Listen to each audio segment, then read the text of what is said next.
Hello, I'm Danny. It's Big Bots, Little Bots, Arm Bots, and today I'm just going to talk about the DualSense Edge for the PlayStation 5. Let's jump into it. Big Bots, Little Bots, Arm Bots.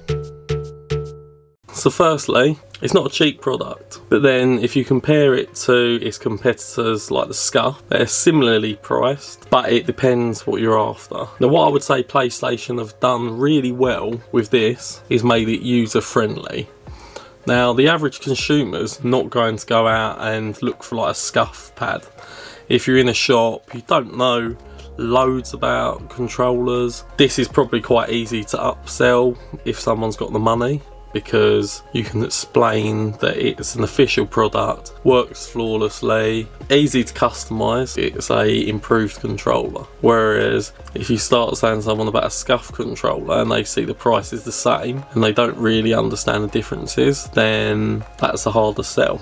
So for me personally, I've always been quite vanilla with my controls. I've pretty much stick to standard profiles and just get on with it. Now with this, I have found in my experience on like Call of Duty has been like night and day difference. But not so much because of the software, but because of the hardware. So I really like the adaptive triggers on the PlayStation 5. And to be honest, I think when people compare it to the Xbox Elite, it's because of that specific technology is what you're paying the extra for. Now the travel on the triggers has just made my reaction speed so much better, because there's times when I felt like I was lagging in my brain when I'm playing because I'm pulling that trigger and I'm still getting taken down quicker. Since I've had this, the amount of kills I've been getting per game average has been a lot higher, and I mean a lot higher.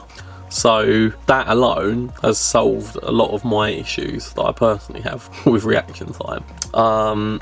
So yeah, you've got your 3 levels of travel obviously, and it does make a huge difference. Now in terms of the paddles on the back, I've gone for these little ones and I prefer those over like the Xbox Elite style one. Personally, I really like them. Now again, with that user friendly aspect, PlayStation have done really well, because with like PC mice, if you're using something like a Razer Naga, you're potentially having to learn like 16 extra buttons. So there's a learning curve to that. For me, as someone that is pretty vanilla, doesn't really care about back buttons generally, hasn't used them, learning 4 new buttons is a learning curve still. Whereas 2 buttons just feels a lot more natural. Now, for me, I'd probably hold my controller like this generally and just have the fingers on those buttons. So essentially I can just replace my L1 and R1, and that could be its full purpose. But what they've also done to make this really user friendly is with these profile buttons here. And once you click these function buttons, they bring up your profile list. So once you've set what buttons do what, you could essentially have a sniping layout and a melee layout ready. So if you needed to change up a game, just push that, select what profile you want using these buttons, and that's it, done. You don't have to go through any complicated process, it's done. And again, that's what I feel PlayStation has aimed this at, is just user friendliness. Now other things I like is the PlayStation logo detailing on here and here, but the reason I like this is because it gives you a little bit more grip, and for me it just adds to that tactile feel on buttons. Not that you generally get your R1, R2, etc. confused, but it's just another little detail that I think would help without realising it. You've obviously got the rubber grip on here, which is nice as well. Definitely feels nicer in the hand. And then they've squared this touchpad off here. It just looks smart with the black buttons. I think it's really nice. The other big detail that they've obviously done as well, which again is a user friendly perk, is the fact that if you've been using your pad for a while, this is £210 I believe, you don't really want to go and have to spend another £210 to replace it, or risk ruining it if you haven't got the skills to replace the sticks on their own. So all you do is do the little release on the back, remove that, lift that little lever there, slide that out, buy another one in the shop, slide that back in, clamp it, put the cover back on, and you've just replaced the stick for £20-ish. And yeah, again, user friendly, easy. They've obviously kept the profile pretty much the same as the standard PlayStation remote. It does feel very slightly heavier, so it will fit on all your chargers. Like even these little buttons here are made so that generally they won't get in the way of a charging stand. The actual programs on the PlayStation 5 for tuning the control, again, they're very user friendly. The actual software on the controller is very user friendly. It walks you through everything with the control stick. With the control stick sensitivity, it walks you through the default ones, which each will be the use case for. With the control sticks, it shows you the use case for each of the default profiles, so that can make, again, a lot of difference to someone that doesn't want to tinker too much.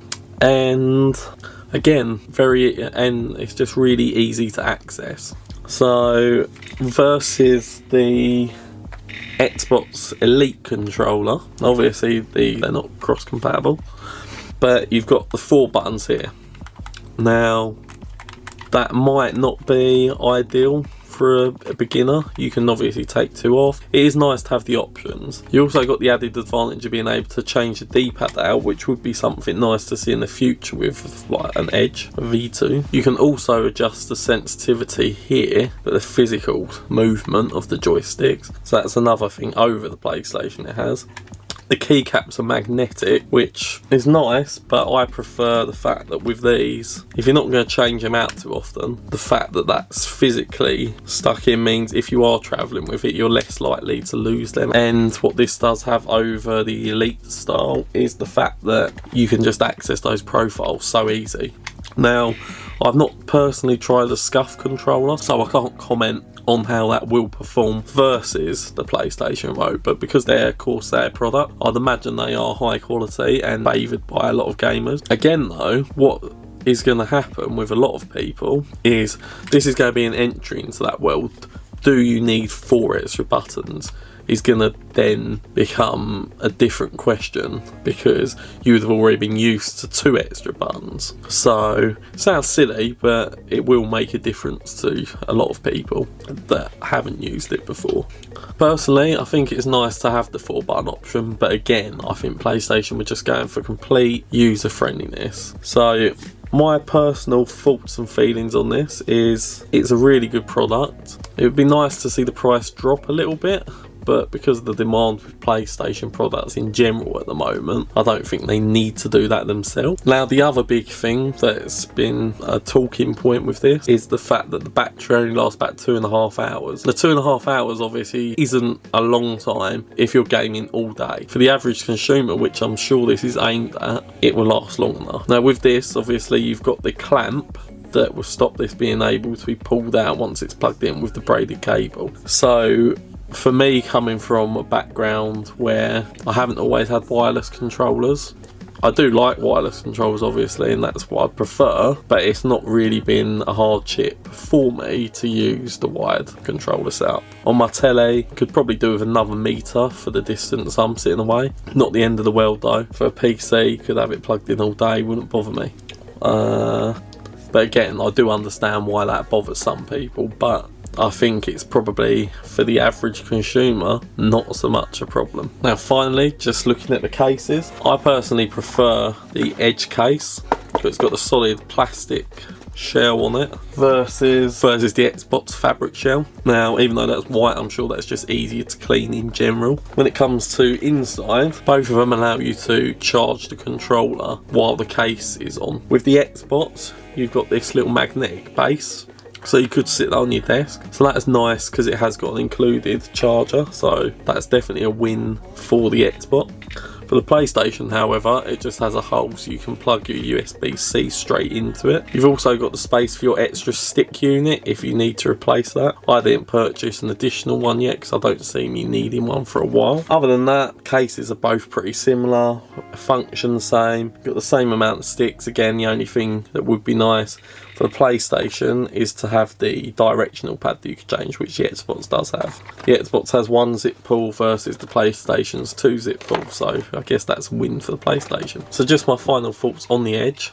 If you're like me, you don't want to spend loads of time tuning your control to get the best possible results, which, don't get me wrong, if I had more time I definitely would, then this is definitely the scenario for you. If, however, you're used to scuff gaming pads, you might not want to change, and that's absolutely fine. And I think there's going to be a whole legion of gamers out there that will stick to the scuffs because they want those 4 buttons. But I think if you're making your entrance into pro controllers, this is a great start. Again, user friendly, I'm sure, is the focus of PlayStation with this remote, and for me it's made a big improvement in my gameplay already in such a short space time. It is almost instant with just these little dials here, basically. Thank you for watching. I hope this has helped you out with whether you want to purchase one or not. If you got any questions, feel free to ask them down below. Let me know your thoughts on this as well. Do you think it's too expensive, or do you agree with me that you're paying for the technology and the ease of use? Let me know down below. And if this has been helpful, if you can hit that like button, subscribe and hit the notification bell, that'd really help out the channel. I'm Danny, it's Big Bots, Little Bots, Arm Bots, and I'll see you in the next one. Thanks for watching, bye bye. Big Bots, Little Bots.